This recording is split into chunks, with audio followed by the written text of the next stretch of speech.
After you defeat the final boss of Xenoblade Chronicles, you get a nice new title screen where you can see the entire main party just sitting on a dock and talking in the new Colony 9. And the Bionis, off in the distance, with one of its shoulders very clearly still standing. This is where the extra story comes in.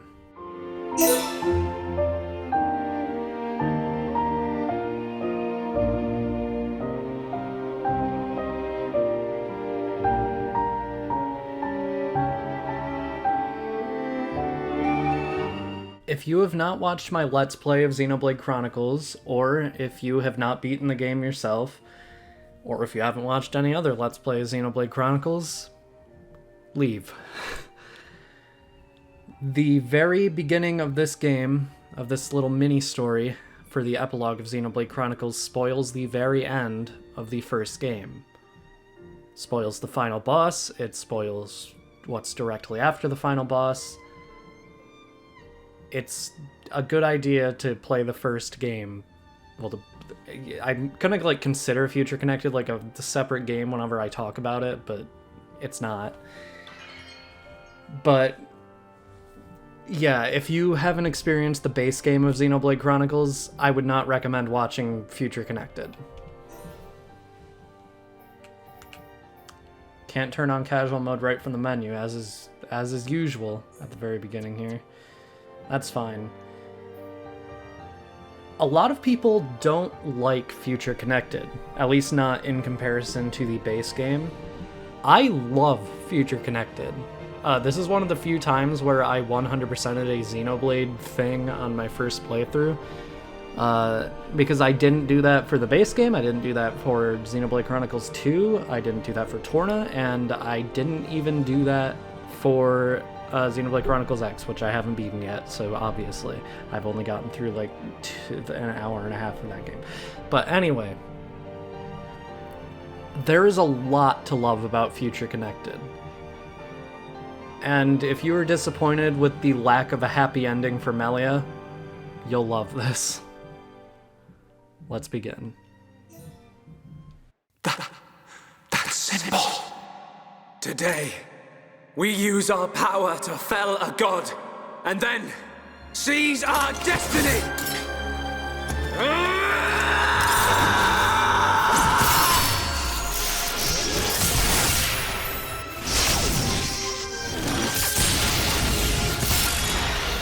All that I am is fading.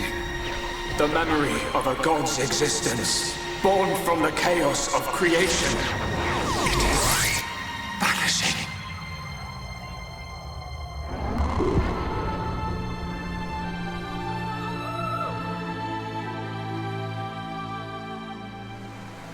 What were you looking at? The sea? I wasn't looking at anything in particular. If anything, Fiora, I was thinking. Thinking about the future that awaits us all.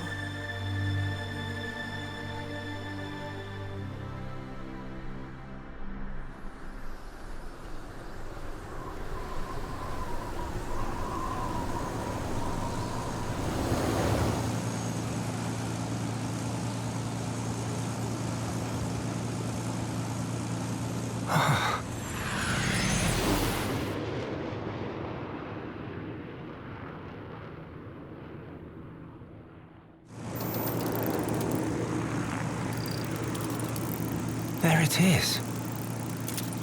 Melia, we're in sight of Alchemar. All right, I'm on my way.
Phew. Guess we're still in one piece. Quite. What in the world was that? It happened so quickly that I didn't get a good look myself. I saw some flickering around the capital. Then suddenly, a black beam. A black beam? Some new defensive measure, perhaps. The junks. Can it fly? Some components sustained heavy damage. It won't budge until we can swap them out. Right. It's fine. They're not particularly rare parts. They'll have them in Alchemoth. You make it sound very simple. Remember, we are still very much in the dark here. Good thing I came prepared. We'll probably be needing this. Sister Bon, watch out on right! I take care of it. Kino handle left side. Gotcha! Those voices. Are those?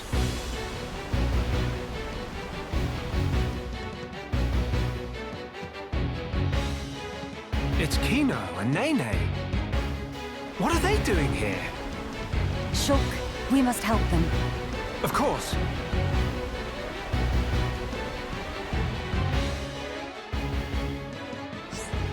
Some elements of this adventure are very different from the adventure so far. The most major points will be introduced on the following pages. Don't worry, this isn't as bad as the Xenoblade Chronicles 2 tutorial. As you progress through the adventure, instead of chain attacks, you will unlock an all-new system for performing all-out attacks. You'll still require a segment of the gauge to revive fallen allies. In the new adventure, Shulk has lost his power to see visions. This calls for more caution than before when it comes to your enemy's most powerful attacks. Some allies will battle in ways not present before, and the skill tree system has been removed. This basically means that the AI isn't as awful. There are further changes, so keep an eye out for them as you play. You start as Melia, which I think automatically implies that this is her story. I'm still going to be playing as Shulk throughout the majority of this, but since it starts you as Melia, we may as well start as Melia. Some interesting trivia about the Bionis shoulder is that this was a very large cut area from the original Wii and 3DS versions of the game. I say 3DS because it's just a port from the Wii, and I'm pretty sure the Bionis shoulder is still in the code. The Bionis shoulder is one of the most interesting cut locations. In fact, it's the only really interesting cut location, and it's so cool to have it back. Another thing is that Melia's voice is a lot deeper. This is because all this dialogue was recorded 10 years after the original dialogue. Who next in line to get face full of mild down? Anyone so much as breathe this way, rifle of Kino go blam or blam!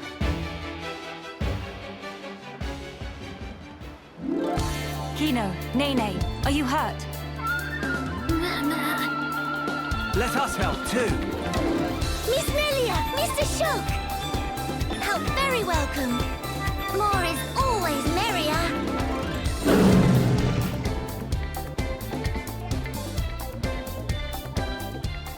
And so Kino and Nene join the party. They are identical to Ryan and Charla in terms of how they play, so I don't really have to go over them. Listen to this music, it is so good.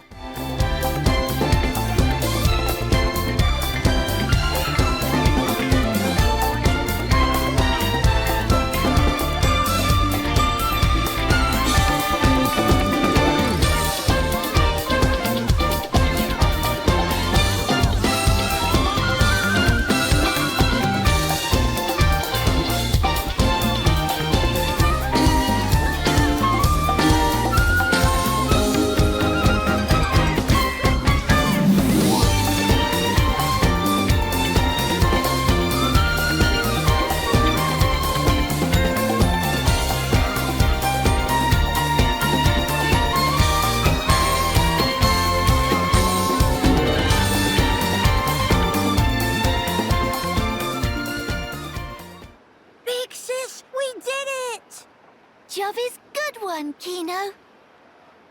That was amazing, you two. It was like seeing Ryan and Charla fighting together again. Just so. Fitting for children of here upon Ricky's household. No injuries, Kino?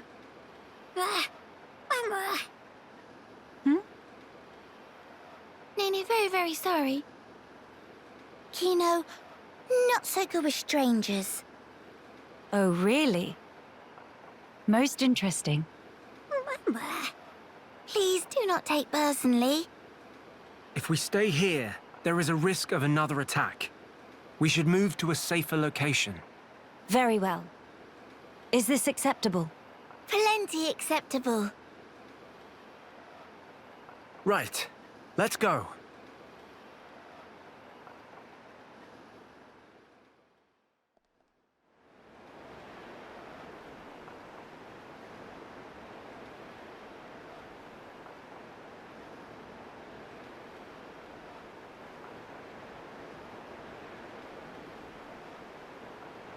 This place looks promising. We can take a break here.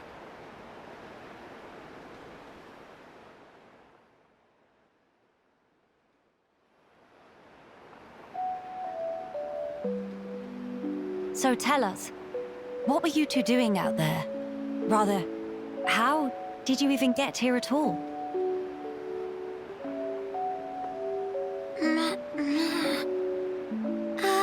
About that. Melia, I think these two must have come on the junks. What?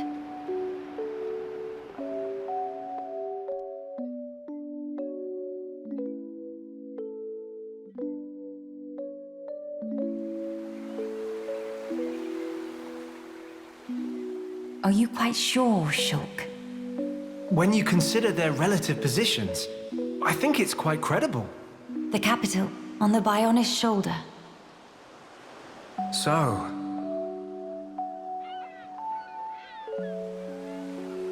Ah.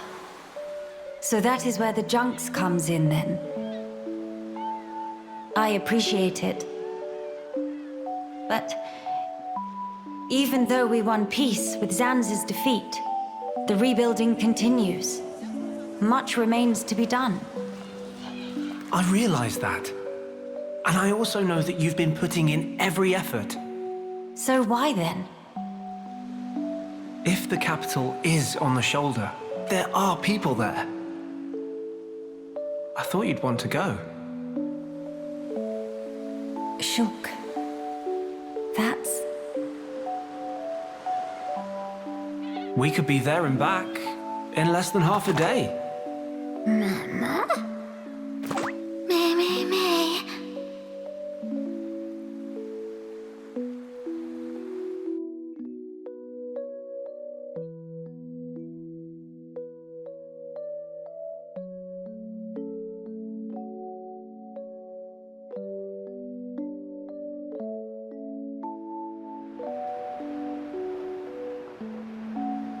Kino, may be better to explain. Mama, we're just on a little stroll when we suddenly hear voices. Now, Kino. Nene watched Kino with eyes of Rogel. Kino, follow Mr. Shulk from behind and do some sneak peekings. Mama, Sister Pon followed Kino and sneak peek on too. Meh. So you stowed away like I thought. But what for?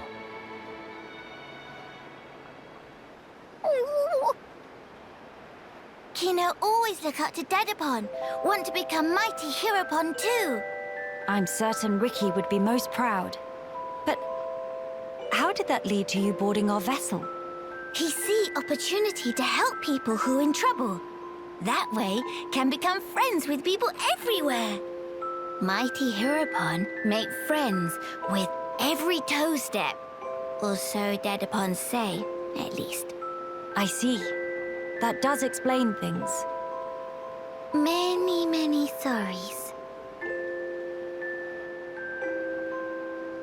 It's not fault of Sister Pon. Please not scold Nene. Fault is of Kino only. Kino. Sincere sorries. Kino wanted to repay debt. Dadapon and Mamapon take Kino in when Kino all alone. You were alone? Is truth. One day, out of blue, Dadapon bring Kino home. Said, here is Brotherpon. That day, nobody made comment. Everyone except Kino. Kino, what happy they could say. That why. That way want to become Hero-pon and repay debt to family. You're really sorry.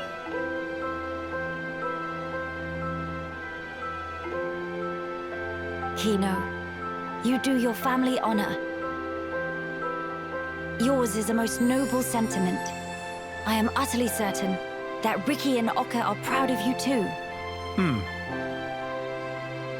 Actually, Melia and I are in a bit of trouble right now.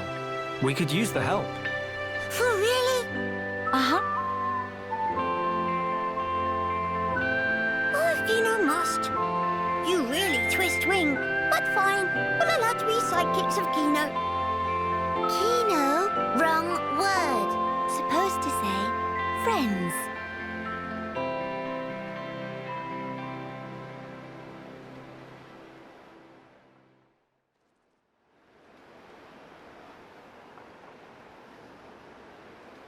So, we'll be heading for the capital to find parts for the junks. Yes, about that. It's a bit of a hike, but could we check out that cape?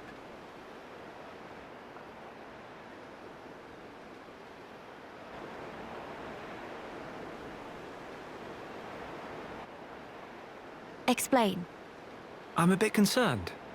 What you said about defensive measures. You fear we may come under fire again. Is that it? Yeah. It is true. Caution frequently pays off in the long run. The cape it is. Great. It's settled. Legend of Hero Kino! It all started here! Mahey!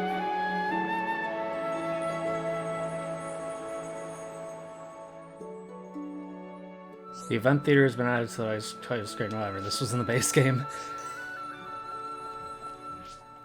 Keep in mind that the first time I played Future Connected was after a playthrough of Xenoblade Chronicles 2. Xenoblade Chronicles 2 butchered the Nopon. It made them so genuinely unlikable. It was so weird to be playing a Xenoblade game where I actually gave a shit about the Nopon party members. Because I love Kino and I love Nene. These are, like, candidates for some of my favorite party members in the entire Xeno series. And that goes for both of them. This game gives you 2 Nopon party members and makes them both likable. And that's just something I was not used to at the time, because Xenoblade Chronicles 2 had Tora, and I hate him. If you haven't played Xenoblade Chronicles 2, that won't make a ton of sense to you, but yeah. Anyway, as I was saying before, the Bionis shoulder is more cut content from Xenoblade Chronicles, and it's really interesting to see what they did with some of the cut content, because a lot of things, like that tunnel over there that we're going to have to be going through, were just loops. Well, specifically that tunnel. It was just a loop in the original game, in Xenoblade Chronicles. This went around in a circle and brought you right back here. We can't get through this gate right now, but that guy is important for later. I'm not going to be going over all the changes as we see them, because I honestly don't remember a ton about the original Bionis shoulder. I just think it's so cool that they repurposed it for something like this, to give, like, more closure to the story. First things first, though. While I have beaten this game outside of casual mode, because, I mean, I did all the side quests, it wasn't that big a deal, and we are going to be doing all the side quests in this Let's Play. This Future Connected portion is going to be going for 100%. Casual mode will just make things go by faster. We'll be able to get a lot more done per episode that way, and yeah. Another thing, characters, and more specifically arts. For Minato arts, since we start with all of them at only level 5, do not worry about shield, or speed, or buster, or purge, or cyclone, or eater. Minato armor is the only Minato art you should be focusing on at all. Also, rest in peace Minato enchant. It was removed because it was absolutely worthless. Minato armor decreases at its maximum level the damage you take from physical and ether attacks by 75%, and since you can't have visions anymore, that is the most reliable way of minimizing damage from powerful arts, since shield and speed already kind of required you to know what was coming ahead of time. So yeah, focus on armor. Armor should always be your focus here, and in fact I'm going to replace its position with shield. Other than that, I mean, just focus on the things you would have focused on with Rein or Charla with Kino and Nene. Again, they're identical in the way they play to Rein and Charla. Their arts do identical things. They have, like, identical arts. For Nene especially, a lot of her arts even have the exact same name as Rein's. Like Engage and Berserker and Last Stand and Anchor Chain. That actually wasn't the name for Rein, but like Hammer Beat, Bone Upper, Sword Drive. A lot of them are identical to Rein. With Kino, almost everything is like cute compared to Charla. And also Kino actually has a use compared to Charla because a healer is a lot more necessary when you don't have the entire party. This is our party throughout the entirety of Future Connected, so you have to get used to these. Shulk, Nene, and Kino is what I'm going to be using for my party for the majority of the Let's Play, just because that's my favorite. For weapons, Shulk has the Minato Replica EX, which is just a better version of the Minato Replica you get in the base game. He has a Noise Suppressor, which has Lock-On Resist too. However, you can replace that with the Rex Hood, which... it's so cool. I love this. I love that you can have Shulk with the hood. I'm going to give him the Noise Suppressor because it's identical just with a gem. But you can use all the stuff that you could use in the base game that you unlocked, which means we can do the classic Shulk with glasses, which is good because it should be canon. We have the Friend Shelterer on Nene, the Husk Shooter on Kino, and the World Ender on Melia, which... that's a morbid name, but it is what it is. Melia's design here is one of my favorites in Xenoblade 1. I guess it's unique to Future Connected. I also really love what they did with Shulk. They just made him look fucking sick. But I love this outfit on Melia. It's very pretty. Just one more thing. I never went into specifics about how this works in the base game, but the way the Replica Minato, the way the damage is calculated, since Shulk doesn't get any other weapons, the minimum auto attack is 8.4 times whatever Shulk's current level is, and the maximum is 10.5 times whatever his current level is. So 60 times 8.4 and 60 times 10.5 for the beginning of the game. Other than that, there's not a lot to go over. Other than that, it's just going to be a very basic Xenoblade Chronicles 1 experience. Think of this as one chapter of Xenoblade Chronicles that's going to last like 20 episodes. Because we're going to be doing all the side quests and stuff as well. In addition, for this specific portion of the Let's Play, there's a little graphic up in the corner right now. This will be in the beginning of every episode. It will say whether or not there is going to be any story progress in the episode.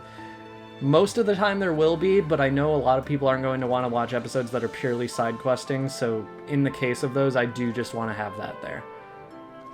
Other than that, that's all for this episode. Next time on Xenoblade Chronicles Future Connected, I guess it's going to be its own thing. We're going to be heading for that cape that Shulk saw, and seeing what's over there. See you guys then.